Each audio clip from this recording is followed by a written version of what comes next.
I'm Kate Chapman. I'm from the Humanitarian OpenStreetMap team. I'm our executive director, and I'm going to talk about building a base map.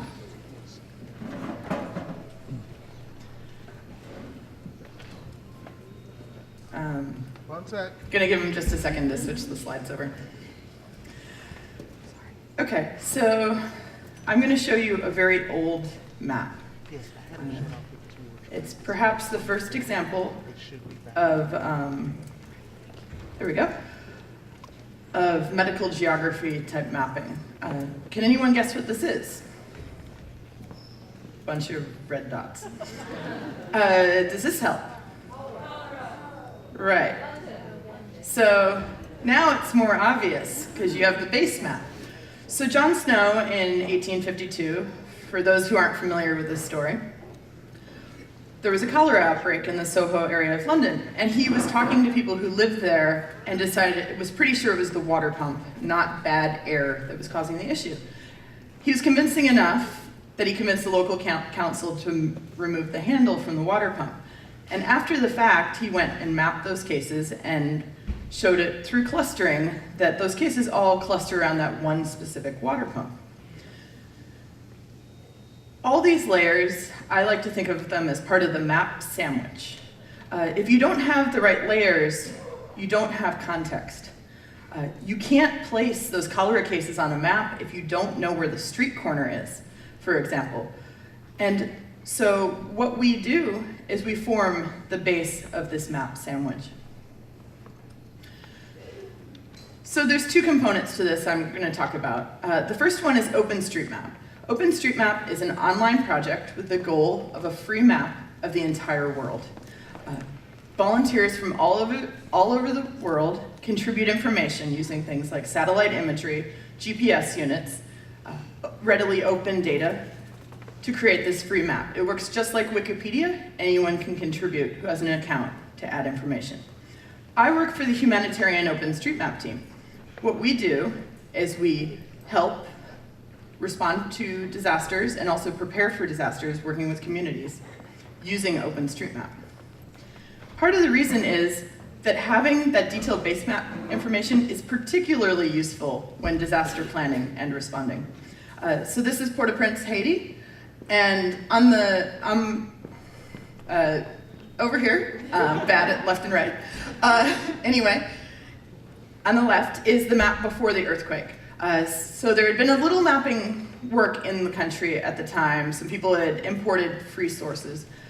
Afterwards is, within a month after the earthquake had happened, volunteers from all over the world just came together and started mapping.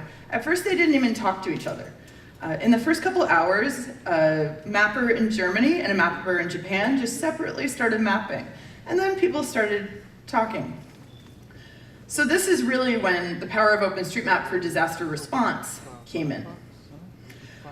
This is a screenshot from Typhoon Haiyan. All of those little green squares, that's an individual contribution to OpenStreetMap.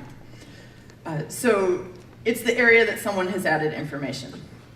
And so what we do is we coordinate digital volunteers to use items such as satellite imagery, where they can sit at home on their computers and trace over and say, this is a road, this is a building, and upload it so others can use it.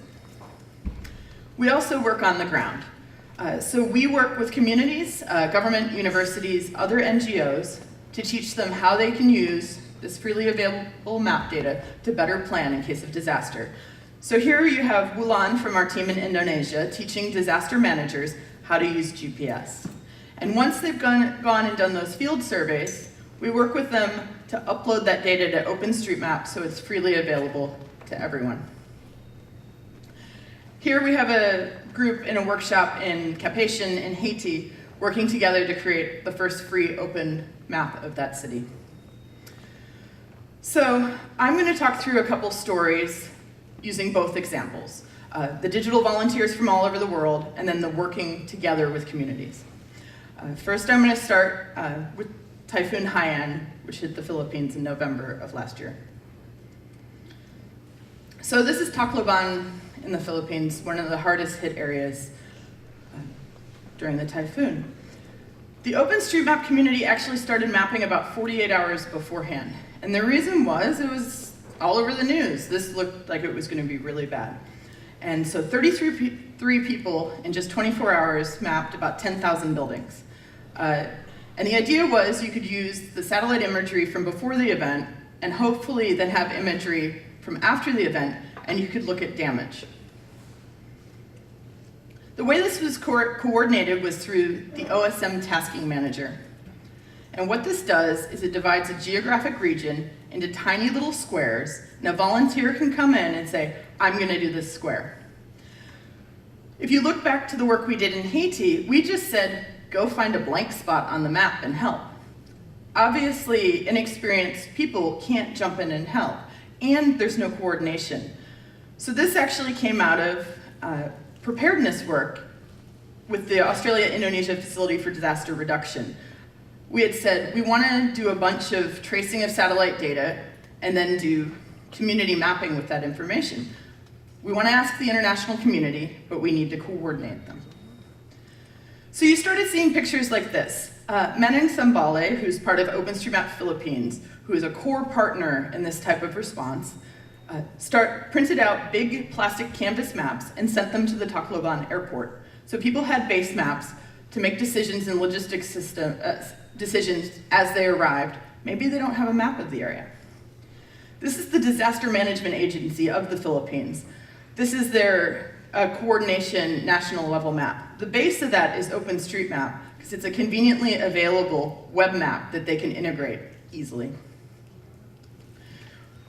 We also work closely with the Red Cross.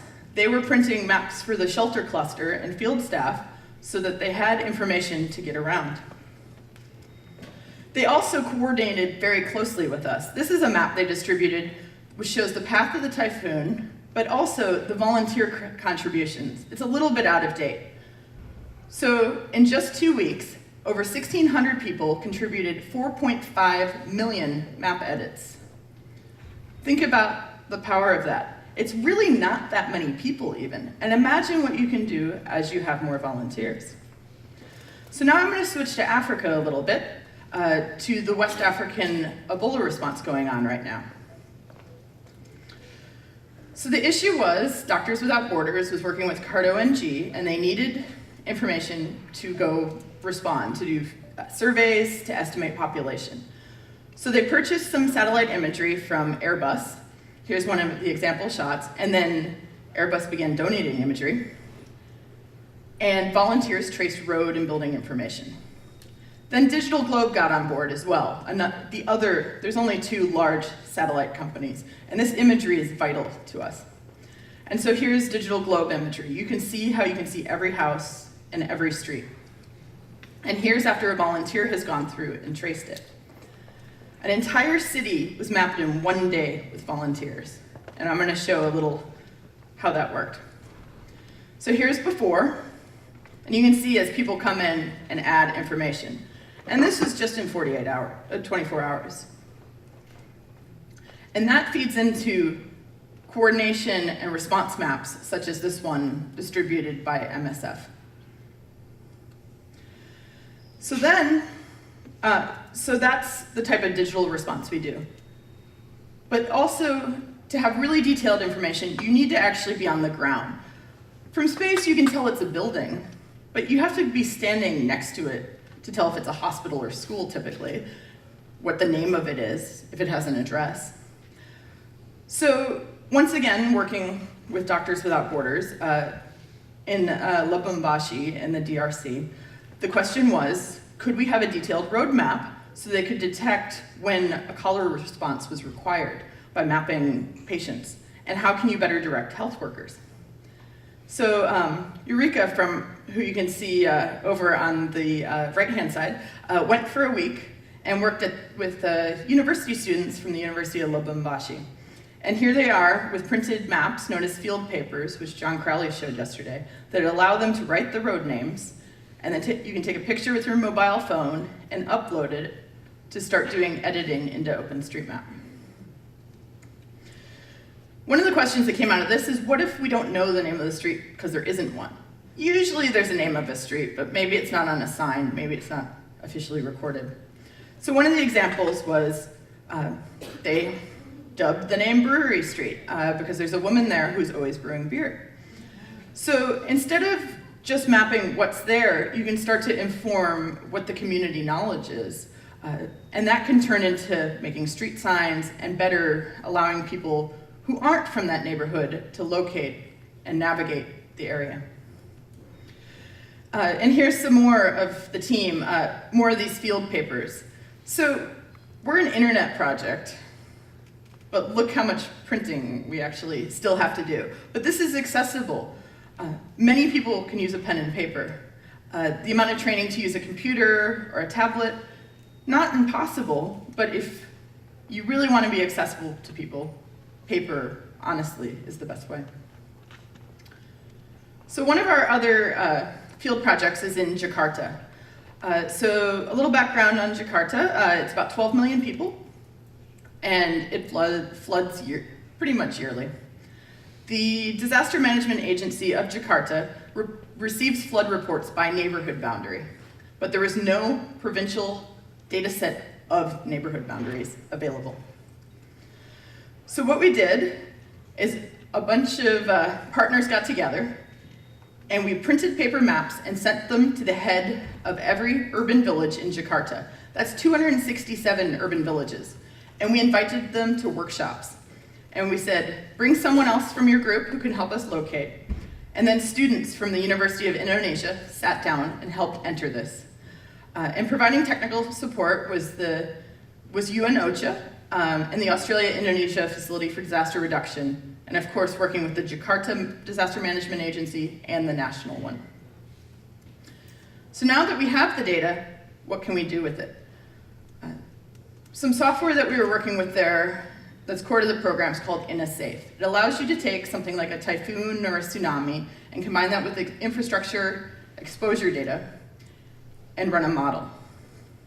So here is the highest level of government in Indonesia being briefed on IntraHealth. This is the president showing data from that mapping we did combined with a scientific flood model to show the impact. And in this case, this is disaster planning. What are we going to do about next flood season? What do you do when things actually flood?